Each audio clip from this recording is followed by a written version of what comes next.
창세기 22장 1절 말씀. 창세기 22장 1절부터 14절까지 제가 봉독해 드리겠습니다. 22장 1절부터 14절 말씀. 그 일 후에 하나님이 아브라함을 시험하시려고 그를 부르시되 아브라함아 하시니 그가 이르되 내가 여기 있나이다.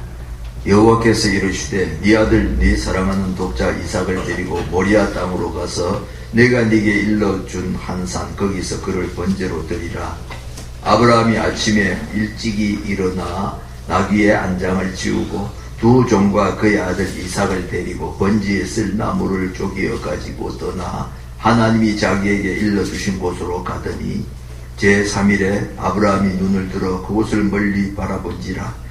이에 아브라함이 종들에게 이르되 너희는 나귀와 함께 여기서 기다리라. 내가 아이와 함께 저기에 가서 예배하고 우리가 너에게로 돌아오리라 하고 아브라함이 이에 번제나무를 가져다가 그의 아들 이삭에게 지우고 자기는 불과 칼을 손에 들고 두 사람이 동행하더니 이삭이 그 아버지 아브라함에게 말하여 이르되 내 아버지여 하니 그가 이르되 내 아들아 내가 여기 있노라. 이삭이 이르되 불과 나무는 있거니와 번제할 어린 양은 어디 있나이까?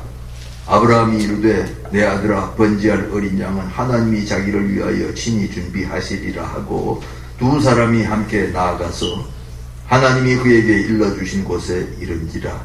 이에 아브라함이 그곳에 제단을 쌓고 나무를 버려놓고 그의 아들 이삭을 결박하여 제단 나무 위에 놓고 손을 내밀어 칼을 잡고 그 아들을 잡으려 하니 여호와의 사자가 하늘에서부터 그를 불러 이르시되 아브라함아 아브라함아 하시는지라. 아브라함이 이르되 내가 여기 있나이다 하매 사자가 이르시되 그 아이에게 네 손을 대지 말라. 그에게 아무 일도 하지 말라. 네가 네 아들 네 독자까지도 내게 아끼지 아니하였으니 내가 이제야 네가 하나님을 경외하는 줄을 아노라. 아브라함이 눈을 들어 살펴본즉 한 순양이 뒤에 있는데 풀이 숯불에 걸려 있는지라. 아브라함이 가서 그 순양을 가져다가 아들을 대신하여 번제로 드렸더라. 아브라함이 그 땅 이름을 여호와 이레라 하였으므로 오늘날까지 사람들이 이르기를 여호와의 산에서 준비되리라 하더라. 아멘. 이제 유명한 심리학자인 칼융 박사는 우리 시대에 가장 심한 노이로제는 허무라고 했습니다. 철학자 니체는 하나님은 죽었다 떠들어대면서 허무감을 극복하려고 몸부림을 쳤지만 미쳐서 죽었고 노벨 문학상을 받았으며 세계적인 문학가로 이름을 들켰던 헤밍웨이도 역시 허무와 절망을 이기지 못해서 여총을 쏘아서 자살을 했습니다. 파스칼이 방세라고 하는 책에서 말했던 것처럼 사람의 마음에는 오직 하나님, 예수 그리스도 아니면은 채워질 수 없는 공간이 있기 때문에 하나님 없이 살아가는 사람은 아무리 세상적으로 명성을 떨치고 이름을 날려도 절망과 허무를 극복하지를 못합니다. 그러나 예수님이 우리와 함께 하시고 우리가 예수님과 동행할 때 어디로 가든지 우리의 심령 속에 천국이 이루어지게 되는 것을 믿으시기를 바랍니다. 아멘. 하나님을 잘 믿고 하나님을 기뻐하시는 사람이 어떤 사람이겠습니까? 한마디로 말하면 하나님을 알고 경외하는 사람입니다. 하나님을 경외한다고 하는 이것이 바로 하나님을 제대로 아는 사람에게서 나타나는 특징입니다.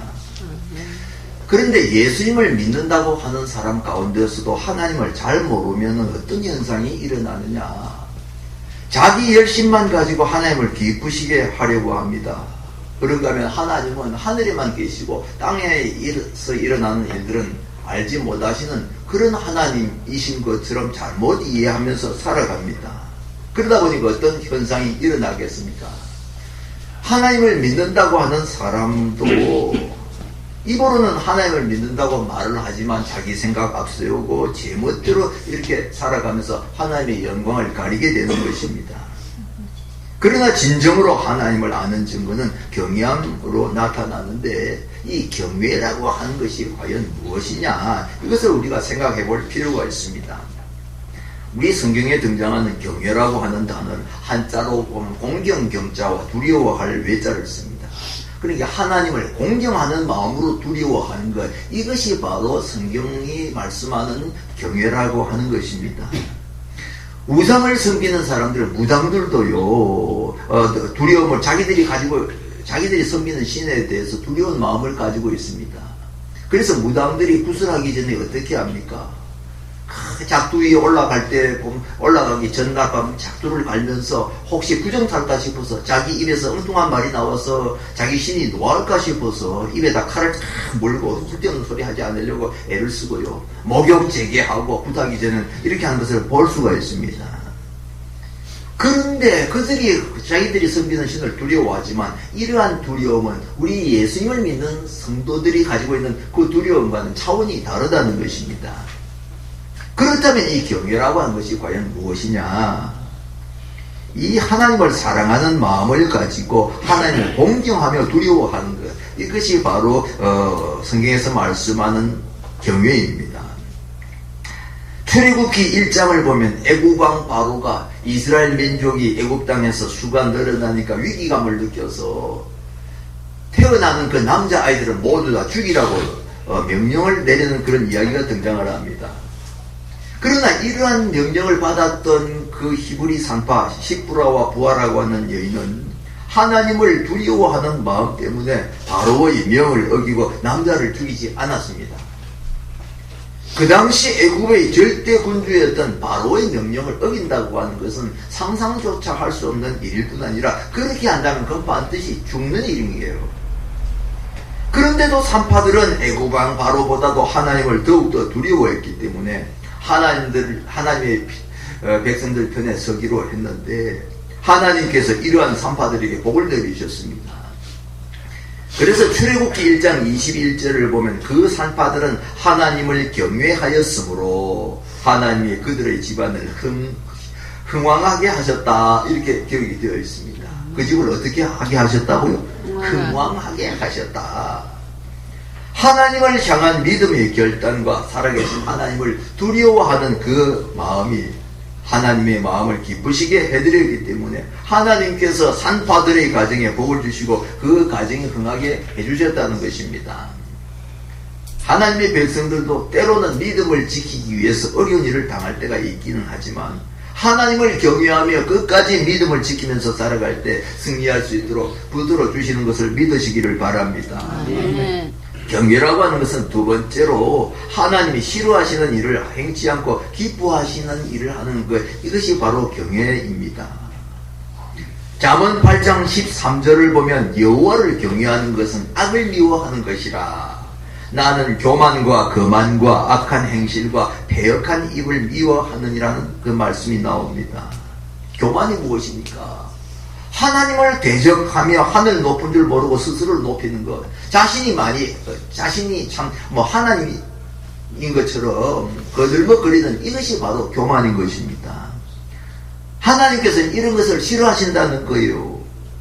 그리고 패역한 일을 미워한다고 그랬습니다. 패역한 입이라고 하는 것은 자기 하고 싶은 말 다 하고 함부로 말을 하면서 살아가는 이런 것들이 바로 패역한 입을 말하는 것인데, 진정으로 하나님을 경외하는 사람들은 이런 일을 하지 않는다는 것입니다.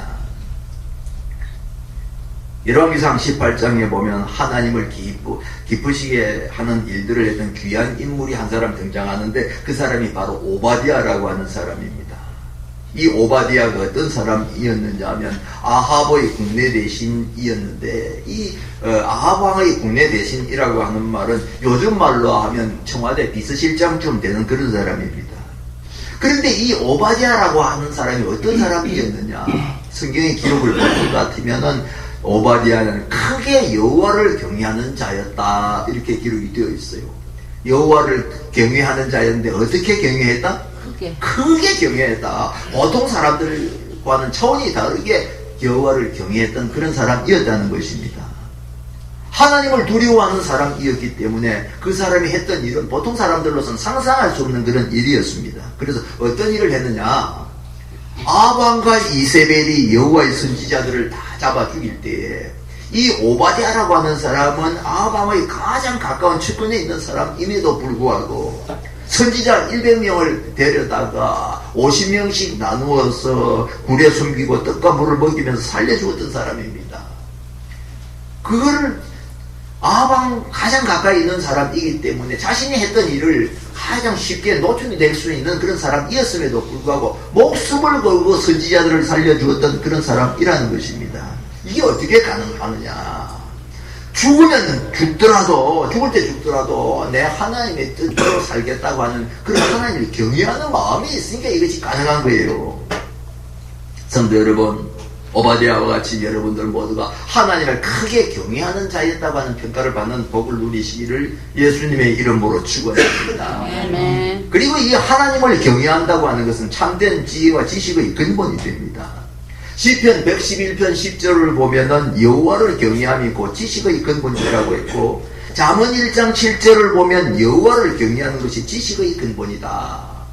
그러니까 여호와를 경외하는 데서 참된 지혜와 지식이 나온다는 것입니다. 여호와를 경외하는 마음이 없으면요, 지식을 많이 가지고 있으면 많이 가지고 있을수록 자기도 망하게 하고 다른 사람들도 망하게 하는 그런 일들을 하게 되는 것입니다. 요즘에 보세요. 요즘 사람들, 옛날 사람들보다도 얼마나 지식이 많습니까?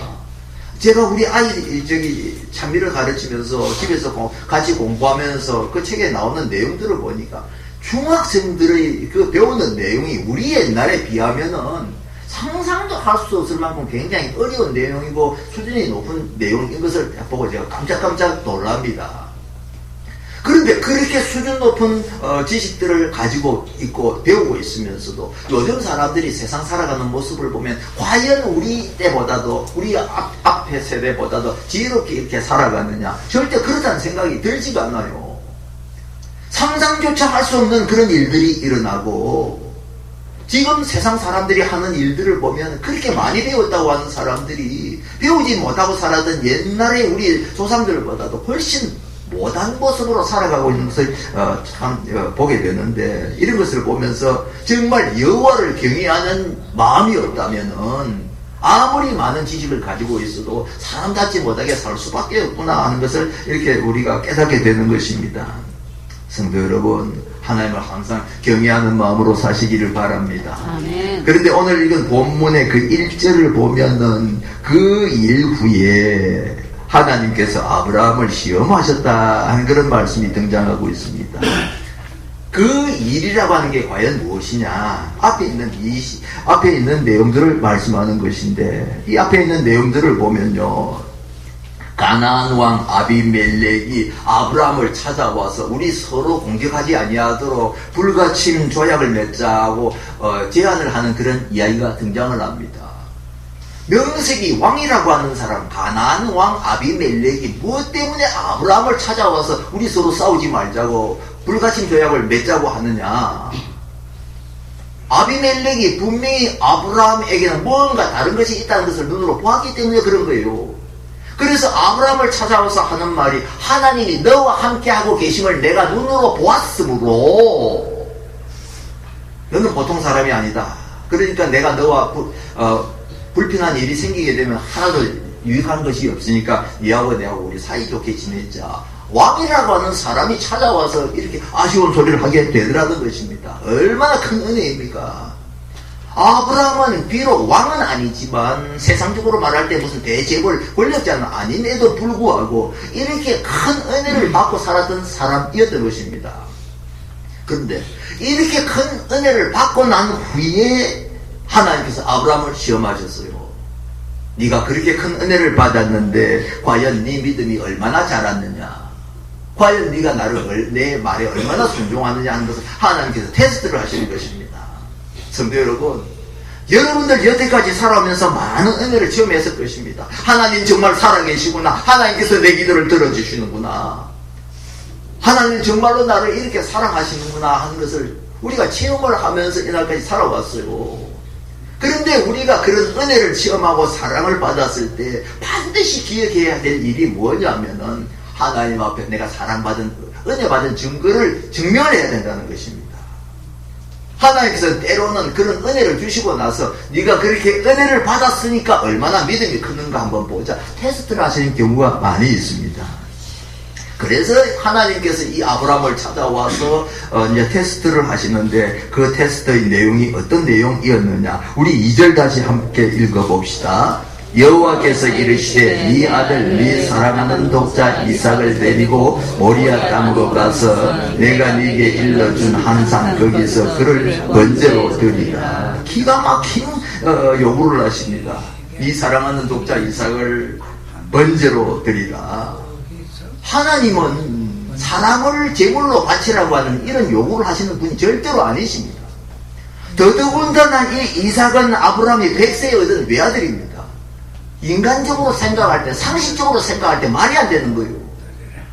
이 이삭이 어떤 자식인데 하나님께서 번제로 드리라.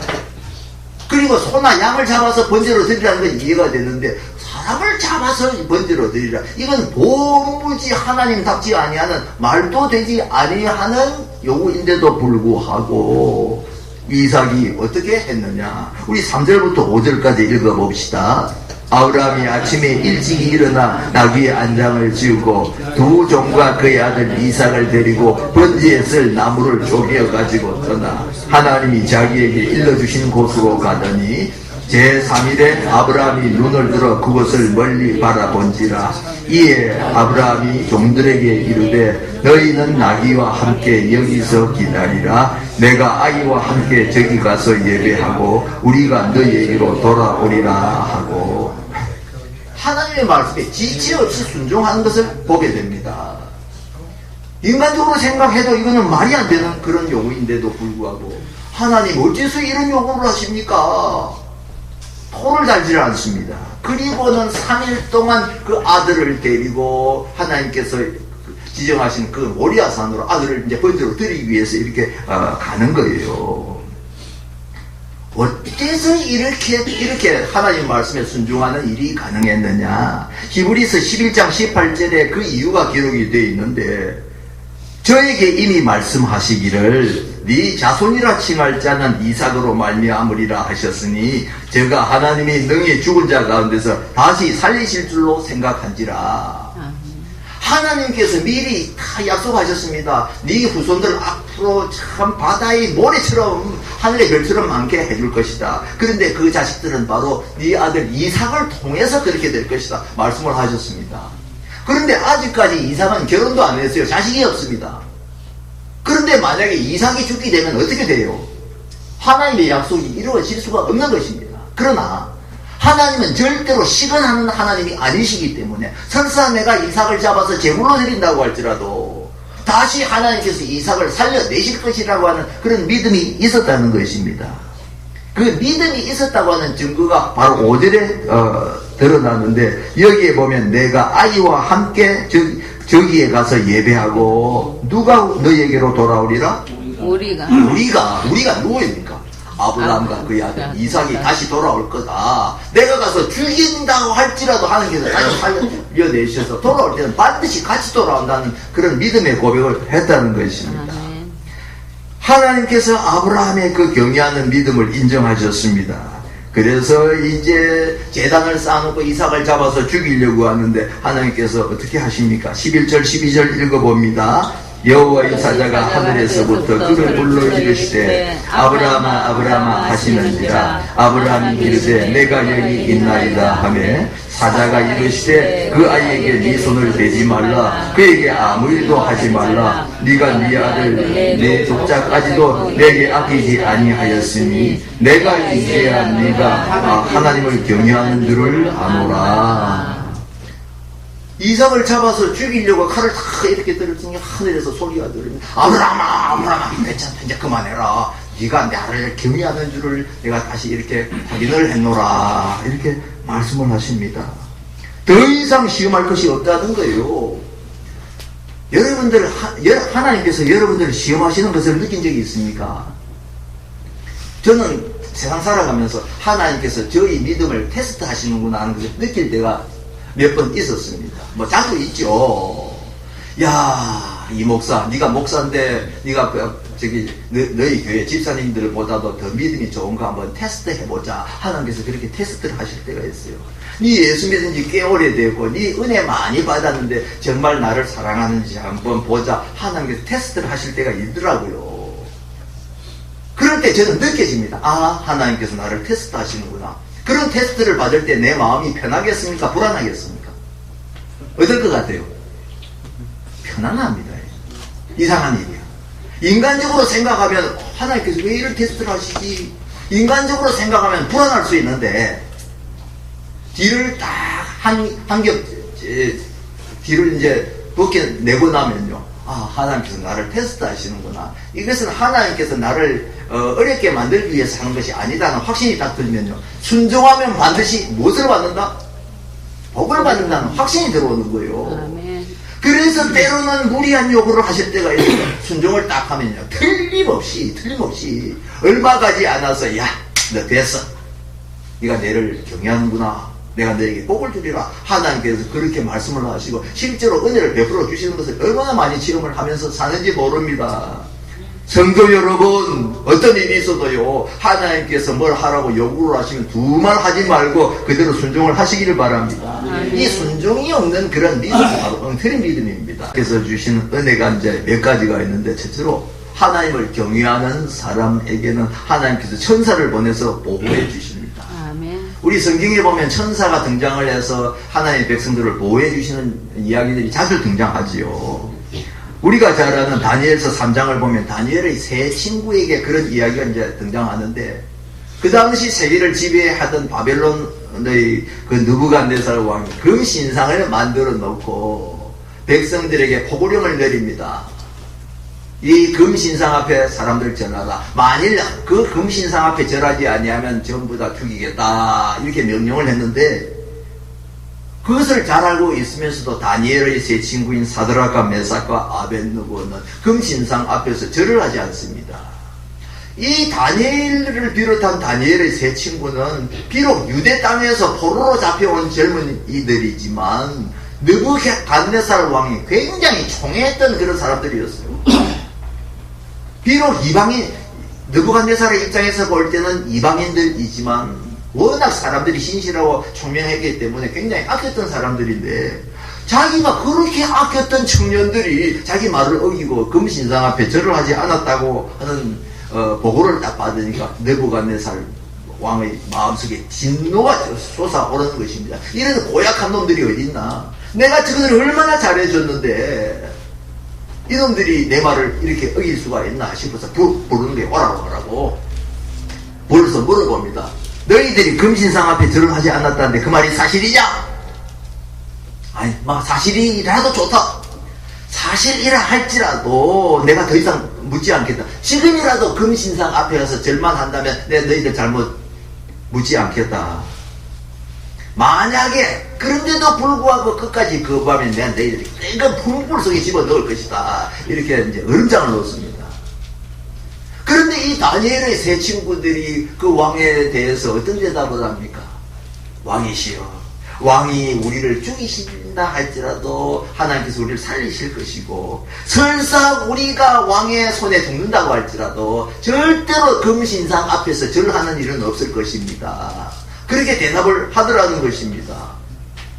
이것은 사람이 죽으려고 작정한 사람이 아니면 그런 말을 할 수가 없는 것이죠. 그러니까 완전히 느부갓네살 왕의 뚜껑이 열렸어요. 뚜껑이. 세상에 이놈들이 죽으려고 환장을 했구나. 좋다. 죽어도 좋다 이거지.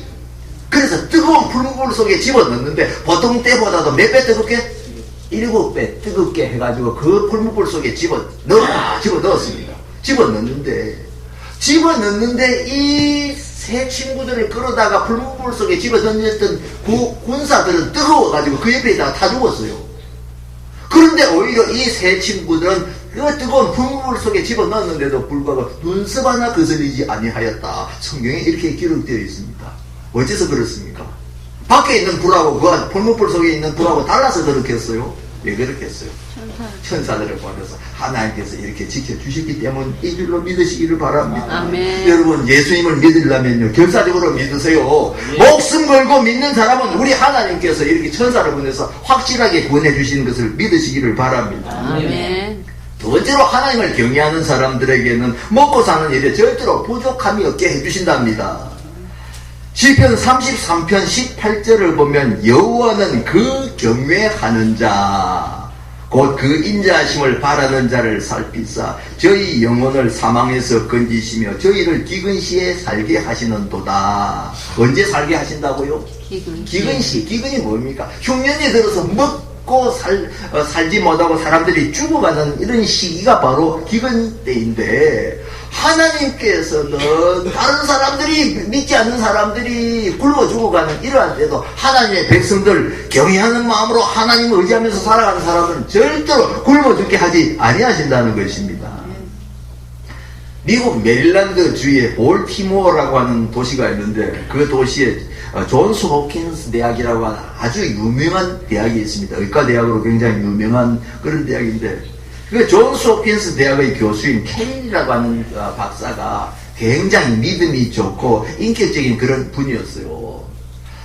매일 아침 저녁으로 성경을 읽어서 마음의 때를 씻어내고, 그리고 외출을 할 때도 언제든지 옷에 장미꽃을 이렇게 달고 다녔답니다. 근데 장미꽃을 이렇게 달고 다니면은 얼마나 멋이 있겠습니까? 그러니까 학생들이 그 켈리 교수의 모습을 보고 이제 자기들도 옷깃에 장미를 꽂고 다니는 이런 일이 한때 굉장히 유행이 되었대요.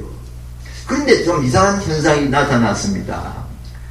이상하게도 학생들이 꽂은 그 장미꽃은 하루가 지나기도 전에 시들고 마는데, 켈리 박사의 그 옷깃에 있는 그 장미꽃은 며칠이 지나도 시들질 않는 거예요. 그래서 이상하게 여긴 학생들이 켈리 박사에게 어째서 박사님의 그 옷깃에 있는 장미는 그렇게 시들지 않습니까? 이렇게 물어보았더니 켈리 박사가 그 대답하는 대신에 그 학생들에게 장미꽃이 꽂혀있는 자기 옷깃을 이렇게 딱 보여주더랍니다. 딱 던져 보여주는데 여 뒤에 보니 쪼개난 물병이 달려있는 거예요. 쪼개난 물병. 그러니까 장미꽃이 그 물병하고 딱 연결이 되어 있으니까 장미꽃은 그 물병에 있는 그 수분을 흡수하면서 항상 싱싱함을 유지할 수 있었다는 것입니다. 이처럼 한 송이의 장미꽃도 뿌리를 어디에 내리고 있느냐에 따라서 수명이 달라지는 것처럼, 우리도 역시 뿌리를 어디에 내리고 살아가느냐에 따라서 이 세상에서 살아가는 모습이 달라지는 것입니다. 세상에 뿌리를 내리고 사는 사람들은 한때는 참 청청한 것 같고 잘 나가는 것 같아도 그 수명이 절대 오래 가지 않습니다. 그러나 하나님께 뿌리를 내리고 사는 사람들은, 하나님께서 생명력을 공급해 주시기 때문에 항상 청청한 그런 삶을 살아갈 수 있는 것입니다. 사람들은 세상 아니면 하나님께 뿌리를 내리게 되어 있는데, 우리의 영혼을 윤택하고 세상에서 힘들게 살지 않는 방법은 하나님께 뿌리를 내리는 것이에요. 인간적으로 생각해보면 내가 머리를 막 올려가면서 열심히 사는 그것이 잘 사는 것 같아요. 나중에 나이가 들어서 생각해보면요, 야, 세상 헛살았다. 내가 굳이 그렇게까지 몸부림을 치면서 내 복잡하게 신경 쓰면서 살지 않아도 하나님만 의지하면 참 쉽게 살 수 있었는데, 괜히 하나님보다도 내 생각 앞세우고 내 노력으로 잘 살려고 이렇게 애를 쓰다 쓸데없는 고생을 많이 했구나. 이것을 느끼게 될 때가 얼마나 많이 있는지 몰라요. 여러분, 하나님의 능력은 전능하신 능력입니다. 못하시는 일이 없으세요. 우리하고 비교가 안 돼요. 그러니까 내 열심으로, 내 노력으로 이렇게 열심히 사는 것이 행복의 비결이겠습니까? 아니면 하나님께 맡기고 사는 것이 비결이겠습니까? 당연하죠. 잘 아시죠. 그런데 잘 안 되죠. 이게 바로 문제인 거예요. 우리 사람들이 머리로 나라. 그러나 내 하나님 앞에 내 인생을 맡기지는 못해. 아이고, 하나님이 뭘 아시겠나. 세상에 이런 사람이 더 잘 알지. 하나님께서 저 높은 곳에서 지켜보고 계시지만 내한테 뭐 그렇게 관심이 있으시겠나. 죽으나 사나 내 머리로 계산을 하면서 열심히 살아야 되겠다.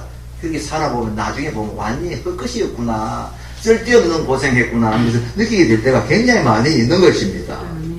하나님을 경외하면서 하나님께 뿌리를 내리고 사는 사람들은 흉년이 들 때도 하나님께서 죽게 하지 아니하시는 줄로 믿으시기를 바랍니다.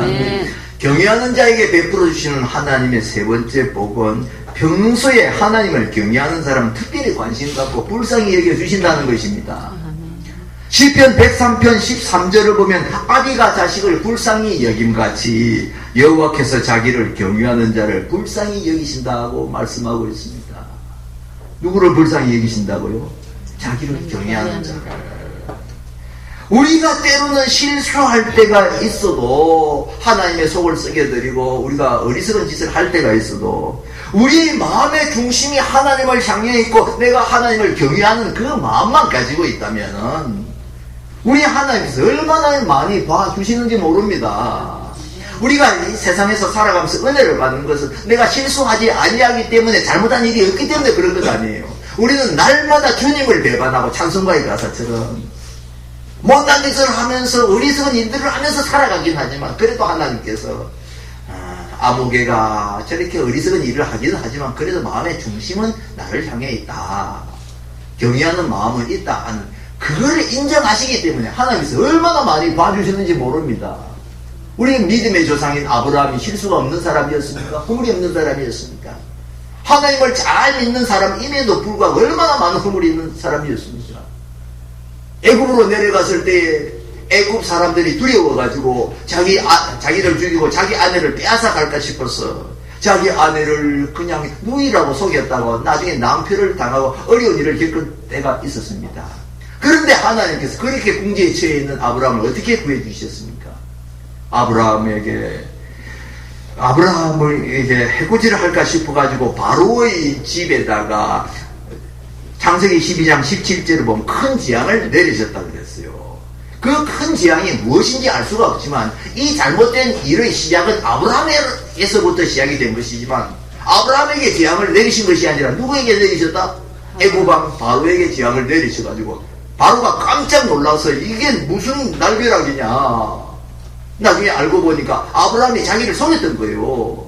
자기 아내를 누이라고 속였기 때문에 일어난 일인데도 불구하고 하나님께서는 아브라함을 치지 아니하시고 바로를 치심으로 인해 가지고 문제를 해결하셨던 것을 우리가 볼 수 있습니다.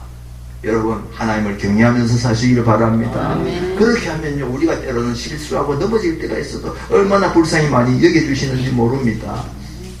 경외하는 사람들에게 나타난 네 번째 복은 자손들에게까지 복을 주신다는 것입니다.